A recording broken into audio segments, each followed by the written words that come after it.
Give thanks to the Lord and call upon his holy name. God is the Lord and has revealed himself to us. Blessed is he who comes in the name of the Lord. All the nations have surrounded me, but in the name of the Lord I have overcome them. God is Christos the Lord and Anesti. has revealed Alitos himself to Anesti. us.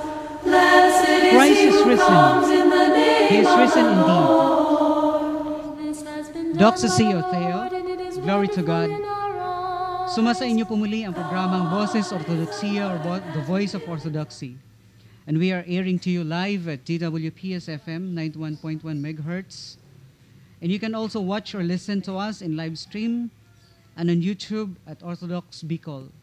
For more communications or communication links, you call or text to this number 0910-274-6080.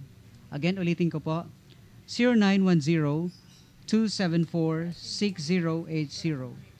This is Reverend Father Chrysostom, Ahiini Papas Chrysostomos,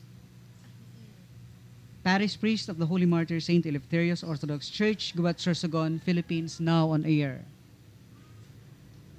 2013 is a very significant year in the entire Christendom. Lubhang napakahalaga ng year 2013, lalo na sa mga Orthodox Christians. Why very important? It is because the Edict of Milan, tawag natin dito Edict of Milan, was proclaimed in the year 313 AD by Emperor Constantine the Great. What is this Edict of Milan? Hundreds of years before the reign of Emperor Constantine, Christianity was just a new religion. And the Roman Empire has treated the Christian faith as religio illicita. Ibig sabihin ng illicita, illicit, forbidden, or bawal.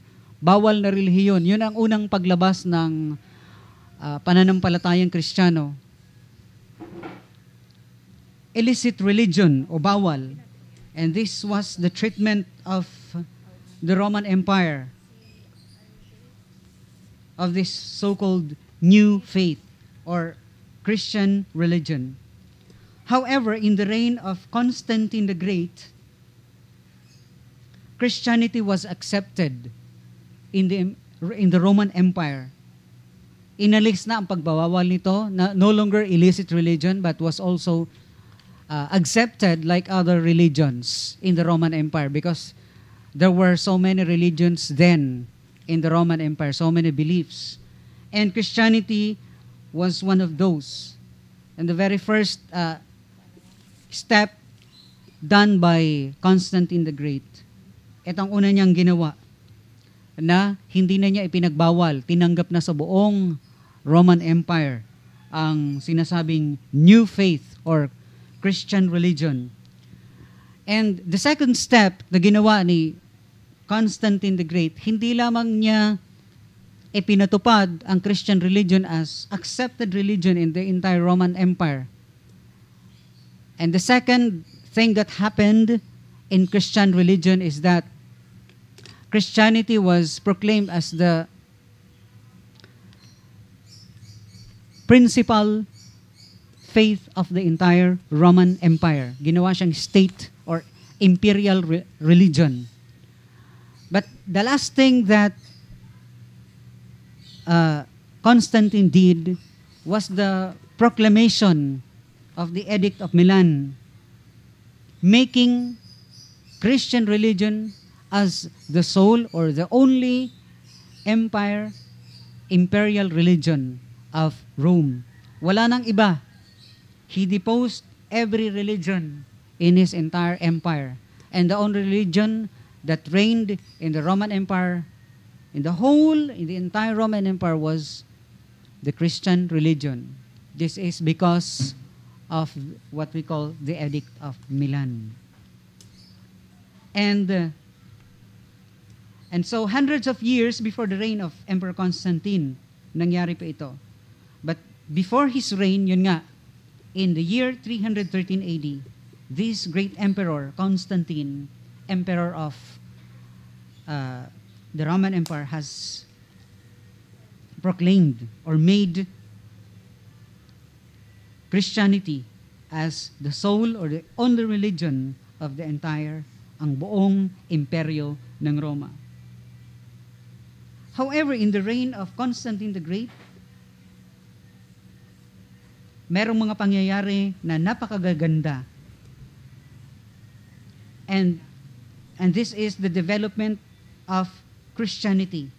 Nag-flourish ang buong sangkakristyanuhan.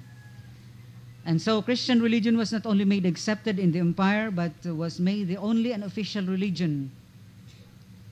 But because of too much corruption of Rome, Emperor Constantine has transferred the seat of government or center of empire, as well as the religious center, to the old city of Byzantium. And this is located in the former part of Greece, which is now Turkey. Inilipat po ng Emperor Constantine ang sentro ng Roman Empire, and the city was renamed Constantinople. Thus, Constantinople became the second Rome. Ang tawag na sa Constantinople, or na dating seat of Byzantium, ay Constantinople. At ito ay itinuring na second Rome. And year 2013 is the 170th year of the Edict of Milan. Ito ang significance nito. Ito ang kahalagahan nito. And this is the history of Christianity. Bago pa nagdatingan ang iba't ibang claimants as Christians na hindi naman talaga tunay na karugtong sa pinagmulang simbahan. And this church history is very important for all, knowing that the true church is not new anymore. That is why everyone must be very careful nowadays. Every time somebody approaches you or tells you many things about the church, then first, tanungin ninyo sila. Then first, kung sino ba ang kanilang founder? Kung kailan ito napundar. If their founder is not one of the apostles, or they are just new, then they are not the true church. They do not belong to the true church. And you can do a research or study on the Orthodox Church. May it be old, encyclopedia, or internet. This is a challenge and at the same time, guidance sa inyo para mas ibayo pa ninyong maintindihan ang mga sinasabi ko rito. Tulungan nyo pa ang inyong sarili. Help yourselves in researching what I've been saying or telling you in this radio program. Pwede niyong tignan sa mga lumang libro, yung encyclopedia or internet about the Orthodox Church. Hello and good morning to all our regular listeners in Gubat, Puerto Diaz, Barcelona, Bulusan, Kasiguran, Bacon, and Biri, Northern Samar. Sana pong maging malaking kapakinabangan sa inyong spiritual, maging pakinabang spiritual sa inyo ang aming hamak na programang ito. Mag-text po lamang kayo, text or call, kung kayo ay na-blessed ng programang ito, for your suggestions, for your reactions, for your comments. Please feel free to text or call habang may program pa kami. Yung pinasa ko sa inyong number, i-text ninyo, i-call ninyo. Kung anong inyong suggestions, kung anong inyong puna, o anong comments ninyo. Kung kayo na-blessed, feel free to text us. Okay? Allow me to read to you a passage from the scripture quoted from 2 Timothy chapter 4 verses 1 through 7. I solemnly charge you in the presence of God and of Christ Jesus, who is the judge, the living and the dead, and by his appearance and his kingdom. Preach the word, be ready in season and out of season. Reprove, rebuke, exhort with great patience and instruction. For the time will come when they will not endure sound doctrine, but wanting to have their ears tickled, they will accumulate for themselves teachers in accordance to their own desires, and they will turn away their ears from the truth, and will turn aside to myths. But you, be sober in all things, endure hardship, do the work of an evangelist, fulfill your ministry. For I am already being poured out as a drink offering, and the time of my departure has come. I have fought the good fight. I have finished the course. I have kept the faith. Good morning to you, Nathaniela, Irini, and Presbytera Mary. Kalimera, Father Chrysostom. Pagbati po sa lahat-lahat ng nakikinig. Greetings to Branco and Lorelai of Diet Camarines Norte, Pumasebog. To all Russian Orthodoxes listening via YouTube, Gospode Pomeloe. To Father Deacon Barnabas Crisanton of Larnaca, Cyprus, Kalimera. Hi also to Father Jeff Garcia and Korea Catherine. Padagos mo po man kami, ipangadji din sa ato sa gubat na magtalubot na magkusog an itinanom na Orthodox Church.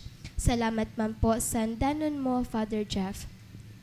Greetings also to His Eminence, Metropolitanate Nectarius, our Bishop.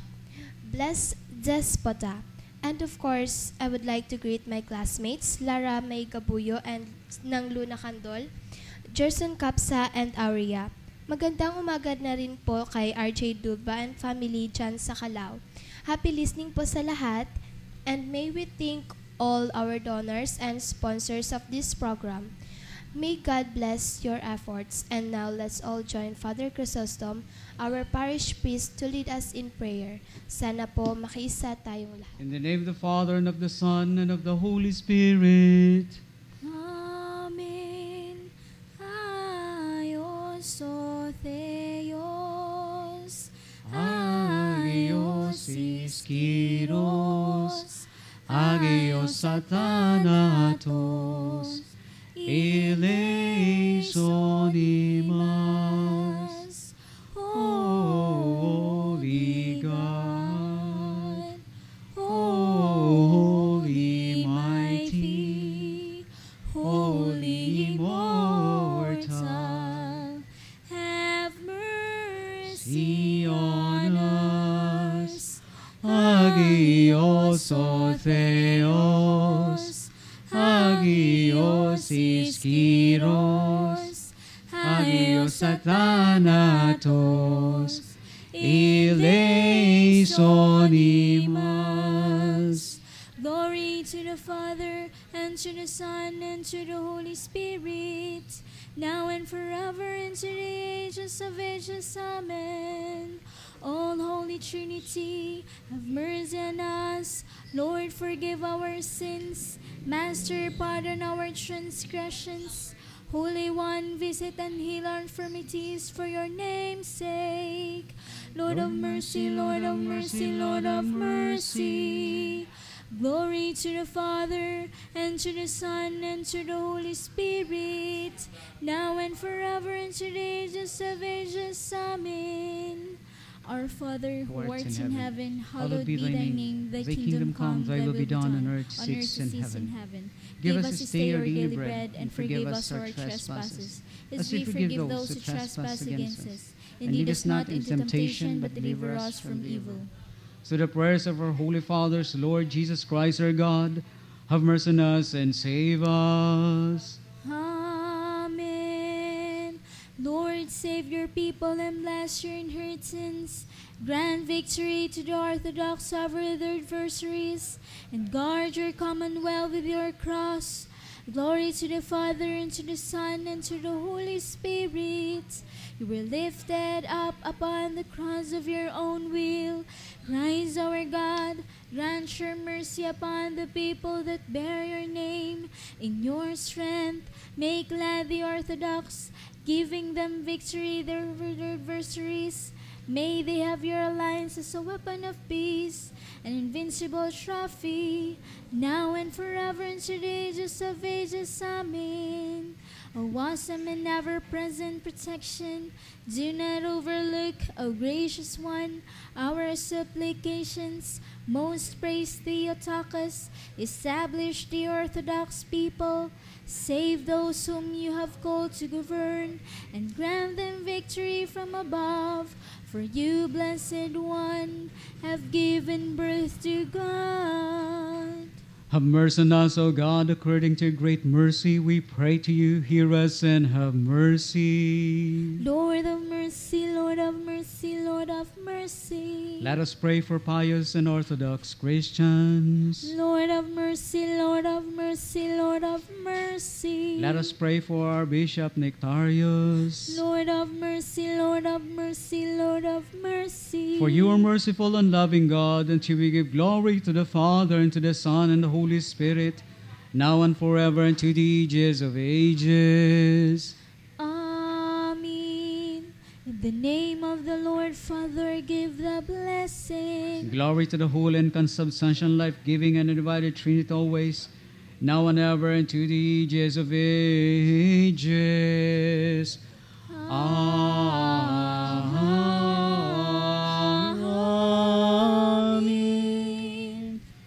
Christos anesti ek nekron, tanaton,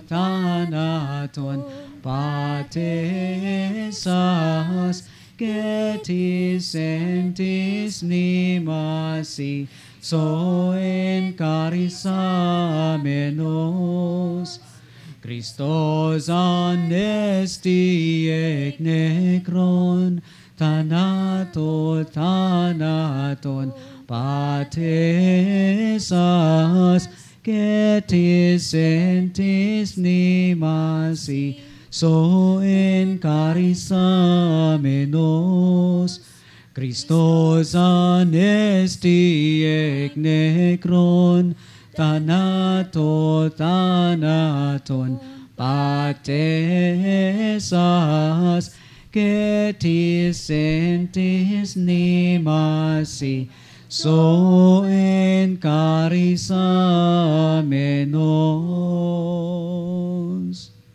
Being calmly adorned in thy sacred priestly robes, and newly drenched with the streams of thy pure and sanctified blood, thou didst soar aloft to stand before thy Master Christ, hence never cease to intercede for those honoring with faith thy mighty and blessed contest. Thou overthrower of Satan, O wise and blessed Eleftherios. Okay, thank you po, Father Chrysostom and Ate Irini. Okay, now ito na ang pinakahinihintay ng lahat. It's trivia time. Ito po ang question for today. Kung sa paglapit sa pari upang humingi ng blessing or bendisyon ay sinasabi ng mga Orthodox Christian ay Father bless or bless Father, ano naman po ba ang sinasabi kung ang hinihingan ng blessing ay ang bishop? Ulitin ko po. Kung sa paglapit sa pari upang humingi ng blessing or bendisyon ay sinasabi ng mga Orthodox Christians ay Father bless or bless Father, ano naman po ba ang sinasabi kung ang hihinga ng blessing ay ang bishop? In English, if you approach an Orthodox priest asking for God's blessing, you said Father bless. How about approaching an Orthodox bishop asking God's blessing? What will you say?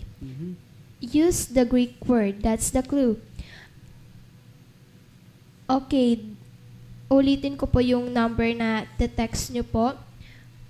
0910-274-6080. I repeat, 0910-274-6080. Okay, now text na po kayo. Okay, to all elected officials who will take oath this month, start walking your talk. Start your service. My fellow Gubatnons, Sorsoganon, Bicolanos, and Filipinos, let us uphold our public officials in prayers. Let's pay our taxes on time and complete. Let's help our beloved country. Tayo ang simula ng pagbabago. Para sa ating panalangin ng pagsamo, let us put ourselves in the presence of our Lord as Presbytera Mary lead us. Let us pray. Lubos kaming nagpapasalamat, O dakilang Diyos, sa lahat ng iyong nilikha, ang araw, buwan at mga bituin, ilog, lawat, dagat, kabundukan, kagubatan at halamanan, mga hayop at kulisap sa tubigan at katihan, mga isda at ibon, mabangis at maamo, malaki at maliit, ang panahon ng tag-ulan at tag-init, sa araw man o sa gabi. Pinupuri ka namin, O makapangyarihang lumikha, kay rami at kay ganda ng iyong ginawa, O aming Diyos. Sa iyong karunungan nagawa itong lahat. Subalit kaming pinagkatiwala ang mga laga ng iyong nilikha. Ngayon ay nagsisisi sa aming pagkukulan at pagmamalabis. Patawarin kami sa ginawa naming pag-aabuso sa iyong mga nilikha dahil sa aming kapabayaan, kamangmangan at kasakiman. Inaamin naming kami nagwalang bahala at di nagmalasakit sa iyong mga likha, tulad ng pag-abuso namin sa aming sarili. O Panginoon, kailan pa kami mamumulat sa aming mga pagkakasala? Gaano pang tubig at hangin ang aming lalasunin? Ilan pang puno at kabundukan ang aming wawasakin? Gaano pa kalawak na lupain ang aming sisirain? Ilang tao pa ang kailangang magkasakit, magdusa at mamatay? Kailan pa kami matututong magmahal sa kapwa at magmalasakit sa daigdig na aming tahanan? O Panginoon, kinalinga mo ang aming kabahayanan at namuhay ka sa aming piling. Binigyan mo ng kahulugan ng buhay at tinuruan mo kaming mga pangasiwa ng lahat ng nilikha. O Panginoon, patawarin mo kami sa aming mga kasalanan. Pinagsisisihan namin ang aming pagmamalabis at pagkukulang. Mapabilang nawa kami sa iyong kaharian at mangyari nawa ang iyong kalooban dito sa lupa tulad ng sa langit. Sa tulong ng iyong biyaya, O dakilang Diyos, aming igagalang ang iyong nilikha bilang tanda ng iyong kalinga, kaluwalhatian at kapangyarihan. Sisikapin naming maging tagapangalaga at katiwalang tapat. Nawa kami ay iyong lingkod ay magsilbing tapat, mga siwang lubusan at magmalasakit sa iyong nilikha, sa patnubay ng nagbibigay buhay na Espiritu, tulad ng paglago ng pag-ibig namin sa iyong banal na ngalan, sa pamamagitan ni Jesucristo na aming Panginoon at tagapagligtas. Amen. Okay, thank you po, and now may we call on Ate Irene for the catechesis of the lives of Revelation chapter 14, verse 12 to 13. Here is the patience of the saints. Here are they that keep the commandments of God and the faith of Jesus. And I heard a voice from heaven saying unto me, Write, Blessed are the dead which die in the Lord from henceforth. Ye saith the Spirit, that they may rest from their labors, and their works do follow them. Hello and hi po sa inyong lahat dyan, sa mga estudyante na patapos na ang summer vacation at pasukan na sa Monday. Ito po si Ate Irene, and again, welcome sa The Voice of Orthodoxy. Narito tayo sa segment ng The Lives of the Saints, and I'll be sharing with you the Holy Princess o mga prinsipe na sina Prince Basil and Constantine Vsevolodovich of Yaroslav. Here's the story. Saint Basil and Saint Constantine Vsevolodovich of Yaroslav, in their youth, they lost their father, Vsevolod, who fell in battle with the Tatars or Mongols. Saint Basil, the elder brother, succeeded to the throne as prince. He had to face a multitude of concerns, tasks, and sorrows. The city and the villages were devastated from the invasion of the Tatars. Many households remained without shelter and food, and he had to concern himself about everything and about everyone. Besides this, it was necessary to gain the good will of the Tatar Khan. And the Holy Prince more than once journeyed for this reason to the horde. He suffered also a family misfortune, the loss of his only son. All his tribulations, the Holy Prince suffered without complaint. And he ruled the princedom like a true Christian. He did not enter into disputes with other princes. He concerned himself with the unfortunate among his subjects, and he built churches. But soon, his life filled with many sorrows, exhausted and strength of the prince, and he took sick and died in the year 1249 AD. After him, Holy Prince Constantine succeeded to the throne. He strove to imitate his brother, but his great dismay, everywhere he saw pillage and murdering done by the Tatars. In 1257 AD, the Tatars fell upon Yaroslav itself.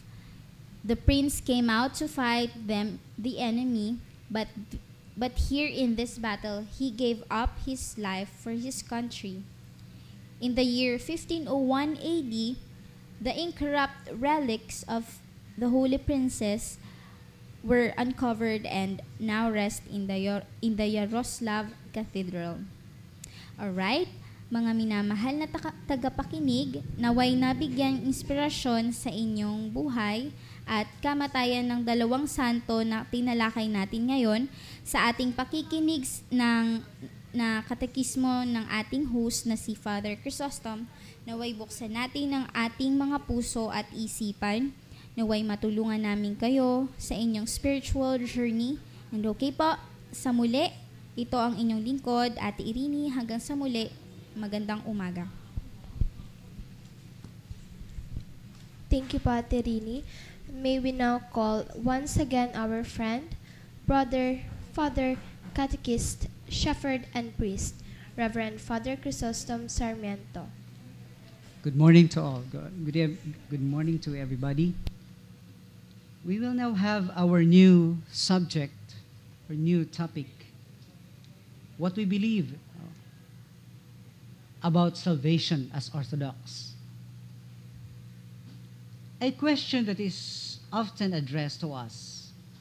Madalas nating marinig, madalas nating ma-encounter this kind of question. Ligtas ka na ba? Malimit natin itong kaharap ng mga ganitong katanungan. Are you saved?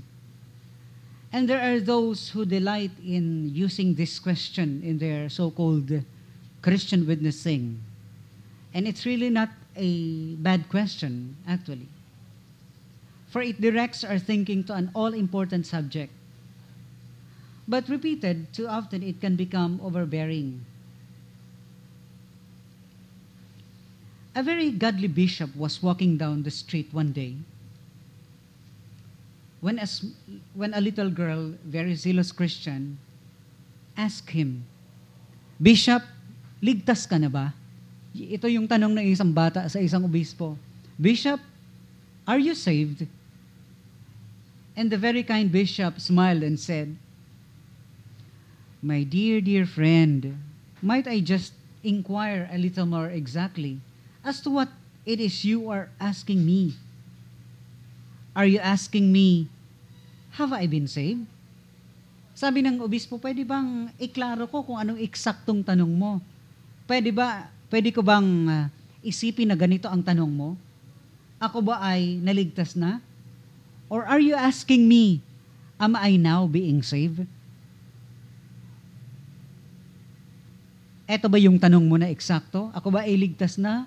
O kung ako ba ay inililigtas sa kasalukuyan? Am I being saved?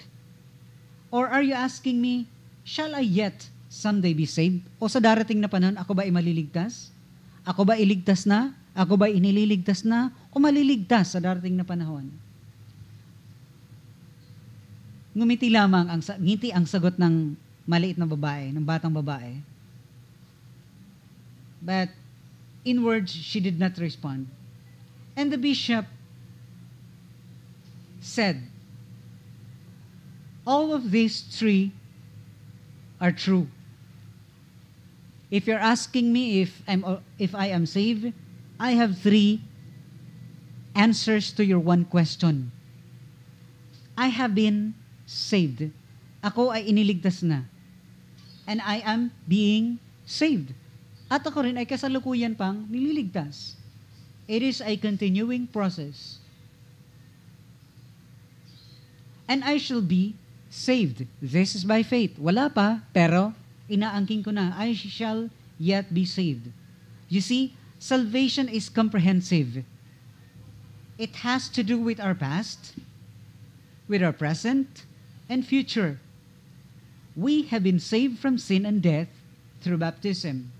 Tayo ay iniligtas na sa kasalanan at kamatayan sa pamamagitan ng bautismo o pagbibinyag. Pagbibinyag sa tubig at Espiritu Santo. Ito ang sinasabing born-again experience na sinasabi ng iba. And this so-called born-again experience is not joining yourself, is not engaging yourself into a religious group na ang pangalan ng organisasyon ay born-again group. No. Being born again is an experience. Ito ay karanasan ng mga taong nagkakaroon ng pagkakataon na makilala ang Panginoong Jesus at mapalapit kay Kristo. Salvation is comprehensive. It has to do our past, present, and future. We have been saved from sin and death through baptism. This we call justification.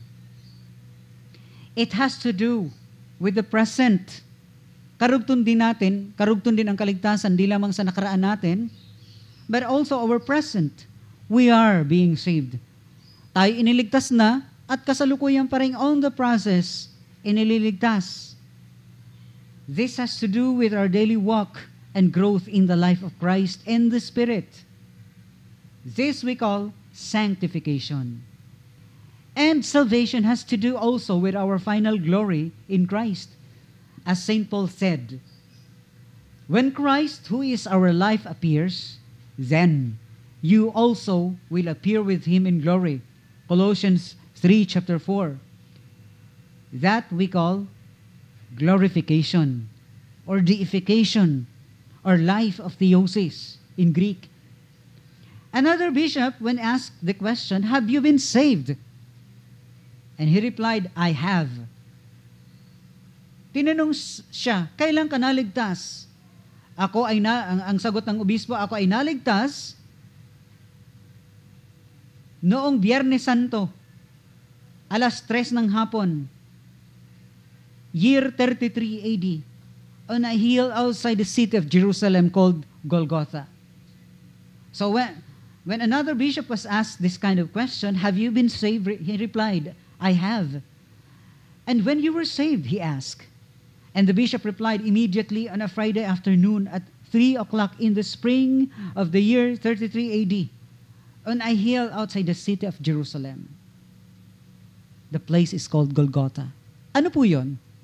The place where Jesus died for us, for all mankind. That is when we were all saved generally. We were all saved. But God will not force this salvation upon us. We must, each of us, everyone, individually, must accept this personally as the great gift of God's love. We were saved in baptism, which is our personal Golgotha. Baptism, our baptism is our own personal crucifixion. We were saved in baptism, which is our personal Golgotha. Baptism is the tomb where we were baptized into His death. Romans chapter 6, verse 3. Tomb. Ang ating bautismo rin ay tinuturing na libingan natin where we were baptized into His death. However, it is also the womb. If baptism is the tomb, libingan, where we were baptized into His death, according to Romans 6:3, ganun din po, it is also the womb, baptism is also the womb from which we were born anew, receiving within us the very life of Christ. We were saved, but we are still being saved. We are still on the process of being saved. That's why St. Paul says, work out your salvation. Pagtrabahuan ninyo, work out your salvation. We were saved at baptism. Opo, tinanggap na natin ang kaligtasan ni Jesus when we were, this is the true essence of born again, when we were born again. Ano po yun uli na born again? We were baptized in water and in the Spirit. Simple lang naman ang kahulugan sa born again. Hababaw man lang ang pakahulugan sini, bunyag. Kaya lang minsan sa marami, ito ay nilalaliman ng kung ano-anong interpretation. Simple lang pang ibig sabihin ng born again, binyag sa tubig. Born of water and of the Spirit. Ito pang ibig sabihin. At sabi ni St. Paul, yes, we were saved at baptism, but we must continue to work out our salvation for the rest of our lives by daily serving, loving, obeying, and fellowshipping with Jesus. Diba? Kailangan itong isagawa. And sabi, pero Father, diba, we were saved not by works, but by faith. Totoo po. Not because of our works, that's why we were saved. Or we are being saved. It's all because of the works of Christ done for us. That is very true. However, these good works that I'm talking about is just the byproduct, the result of the salvation that is in us. If indeed we are saved, lalabas ito. Ito ay magbubunga sa atin. This is now the work. Kumbaga, salvation is still at work in us daily. Hindi ito one-time package na tinanggap natin nung tayo mabinyagan o magkaroon ng born-again experience. Tapos na, still in the process ang Holy Spirit sa buhay natin. Jesus constantly yielded His will to the Father. So we also ought to yield constantly to Jesus Christ. Diba? We should live a life of obedience. Just like the Lord when He obeyed God the Father. And the last thing that He did was the dying on the cross. Because He obeyed the Father who sent Him for us. And that kind of obedience is not easy. It is not something we can do once and forget. It is a way of life, a constant yielding of our will to God's daily. It is very easy to be baptized, but to live up our Christian faith on a daily basis is much more harder than a one-time or one-day baptism. Diba? Mas mahirap isa pamuhay ang pamumuhay Kristiyano araw-araw kaysa isang beses na tinanggap natin sa buhay natin ang Panginoon inaccept natin, sabi ng iba, o tayo ibininyagan sa tubig at sa espiritu. Once lang yon.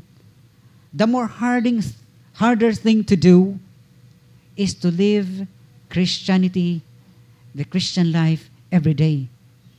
This is what we call in Greek, theosis. The life of deification. The life of becoming like the Lord in His character, in His attitude. It is a way of life, a constant yielding of our will to God's daily prompt to us. Each time we choose God's will, we are working out our salvation. Diba? We have this freedom to do what we want. But every time we choose the will of God, every time we do His will, that is already the working out of our salvation.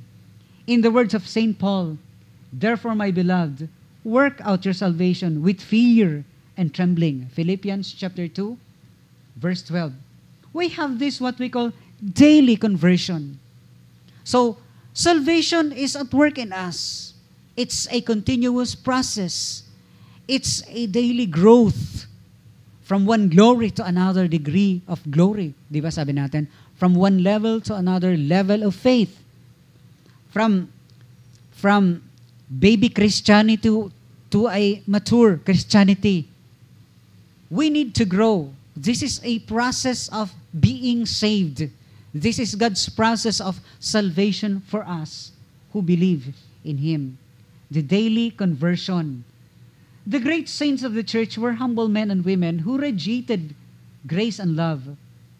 And they were not converted once in their life. Nor did they repent just once. Their life was a daily conversion and a constant repentance. That is salvation at work. Klaro po? They were saved once on the cross of Golgotha, but they were also being saved daily. In what way? In the yielding of their will to Jesus. Yielding, an act of surrendering our lives, our will to Him. Daily, they sinned.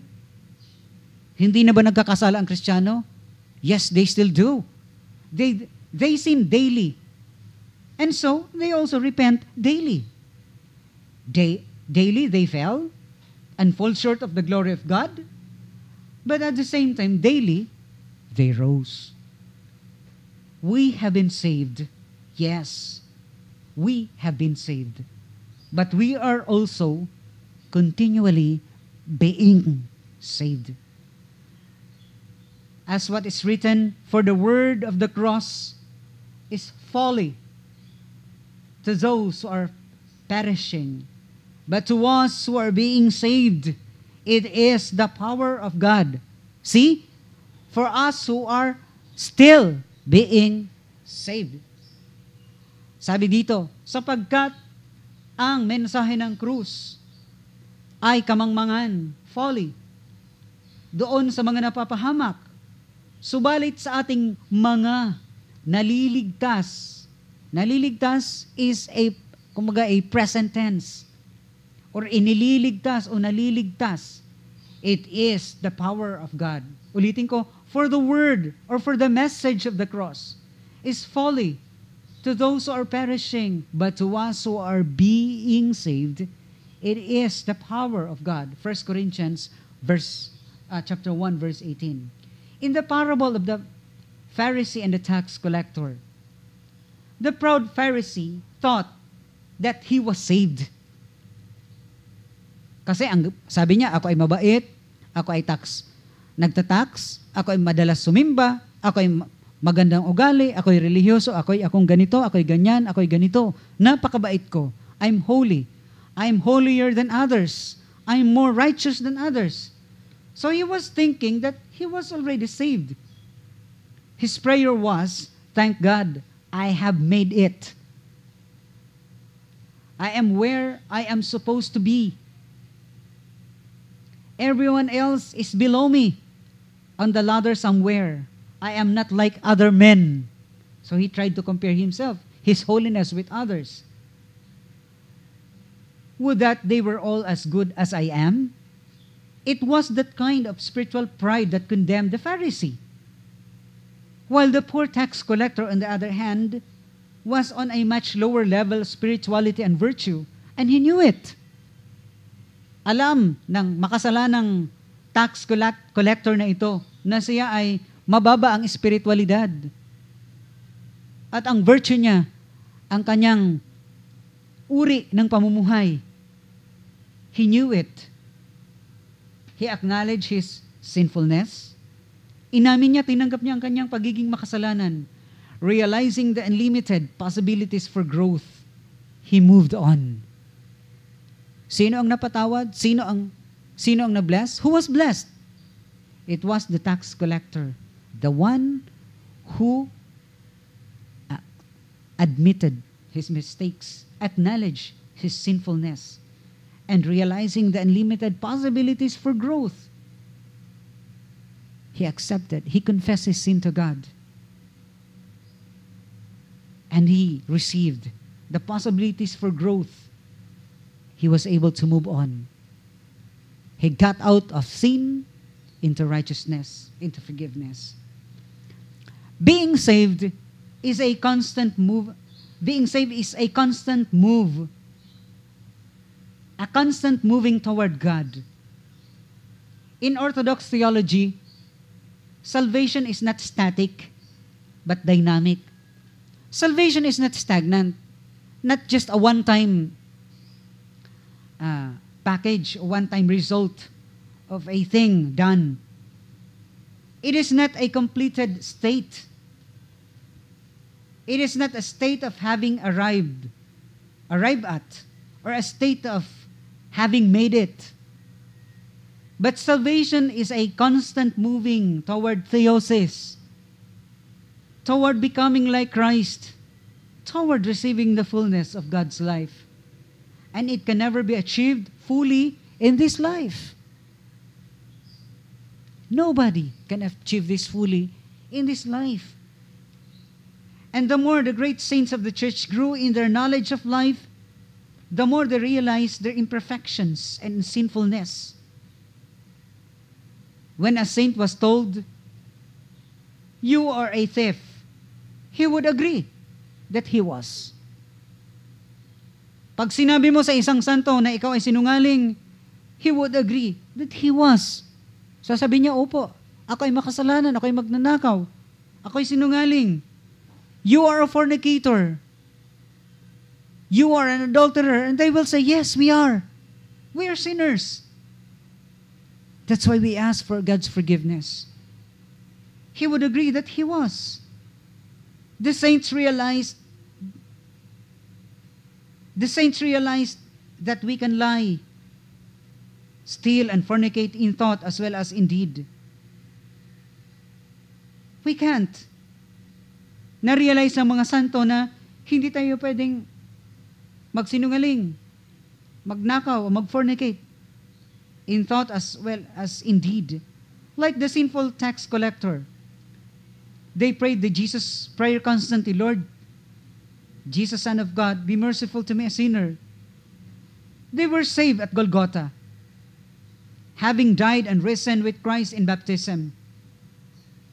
And they were being saved daily through repentance and the yielding of their mind, heart, and will to God. And they looked forward to their glorification with Jesus at His second coming. So you see now that salvation is still being done for us. We're still on the process of being saved. Patuloy pa rin tayong nililigtas. Patuloy pa rin nating pinagtatrabahuan. We still work out our salvation. In what way? Again, ulitin ko. Through our daily repentance. Through our daily yielding of our mind. Through our yielding of our heart and will to God. In our policies and our decision makings. Every day, pinagpipili tayo. Every day we make choices. If we will work for our salvation or work for our destruction.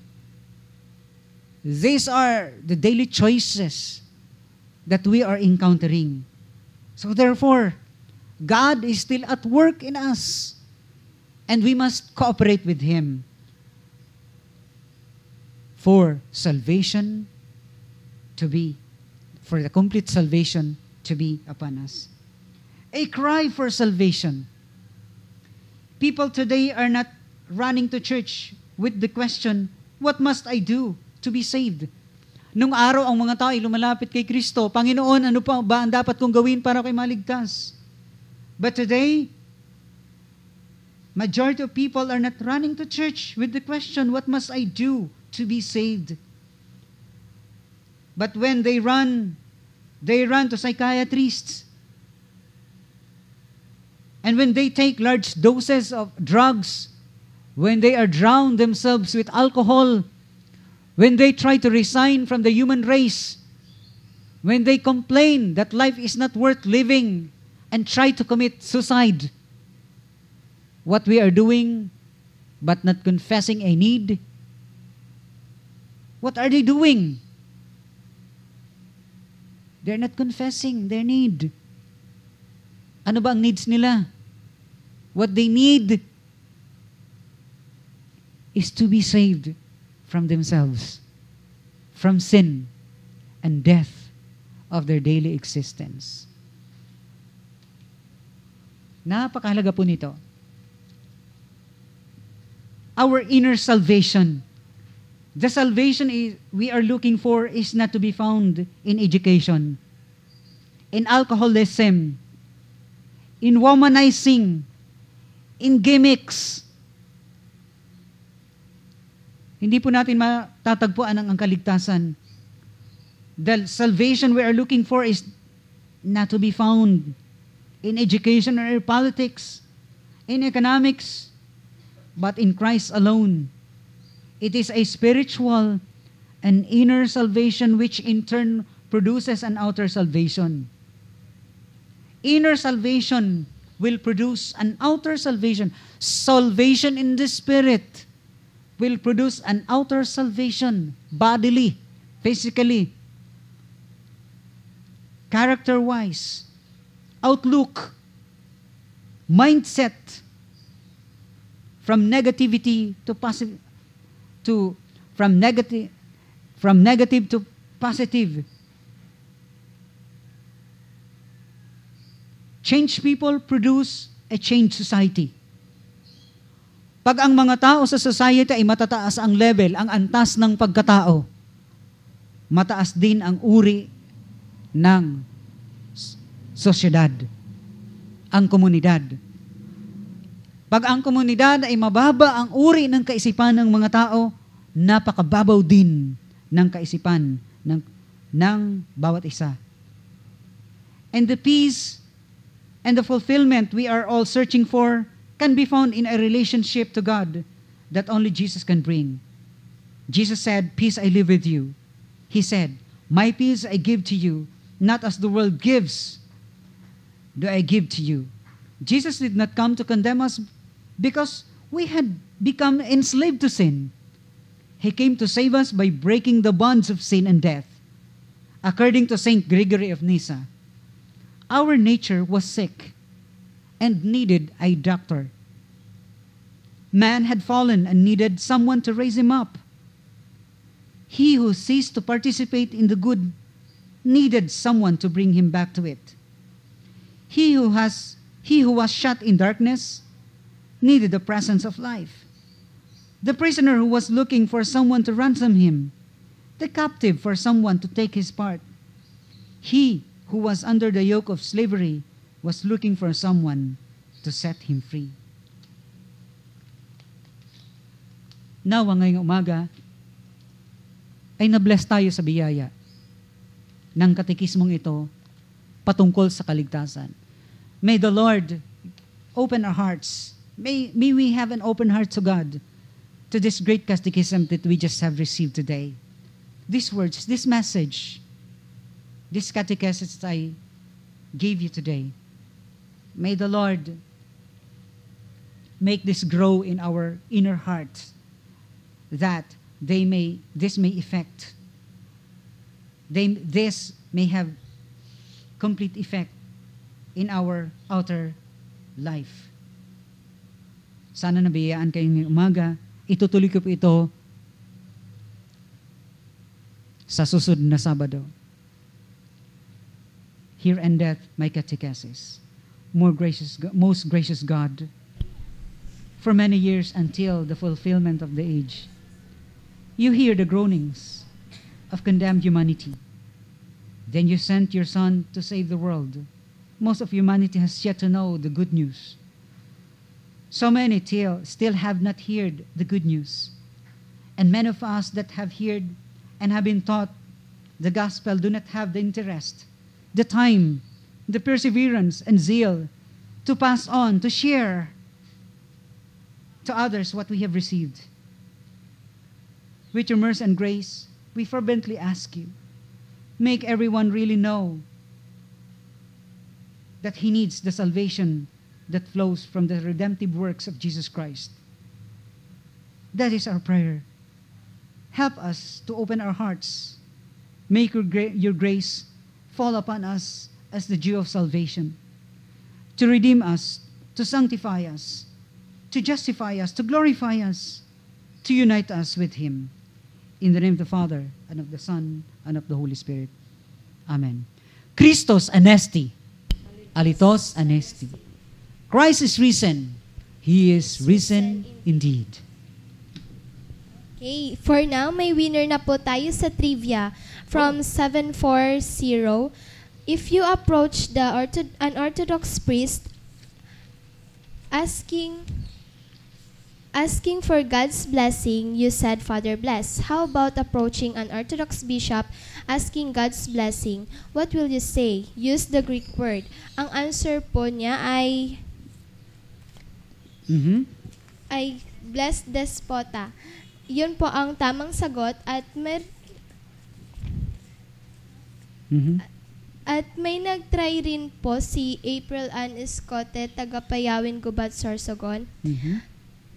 Ang answer po niya ay Metropolitan Bless. Sorry, yung hinihingi po naming sagot ay Greek word. So, thank you po sa pag-try and next time po ulit. At meron po ring isa nag-text from 913.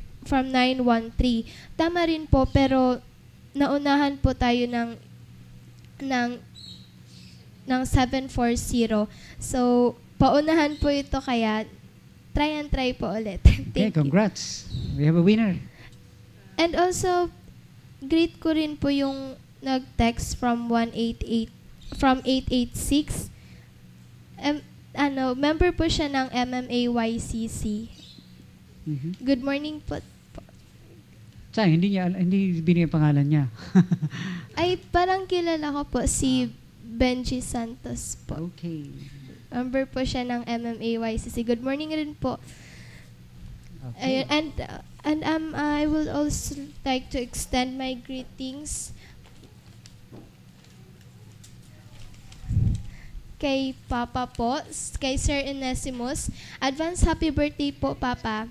Okay, patuloy po ang aming info or encouragement at pagbibigay ng pagkakataon sa lahat ng tagapakinig na nagnanais mag-undergo ng Orthodox Church Catechesis. Call or text lang po sa 0910-274-6080. But the best is to see or meet us personally. Just as Christ said to Andrew, come and see. We will help you to the best we can. Makipag-set lang po ng date to see or meet us. Thank you. Thank you, Nathaniela. She is Nathaniela, the daughter of our regular host, Stefana. She replaced Stefana because Stefana is absent today for a reasonable reason. Thank you, Nathaniela. To those whose hearts and minds, to those who have been touched by God through this simple program, please feel free to see or approach or communicate with us, especially those who are on a spiritual journey. Also those who were blessed by this program.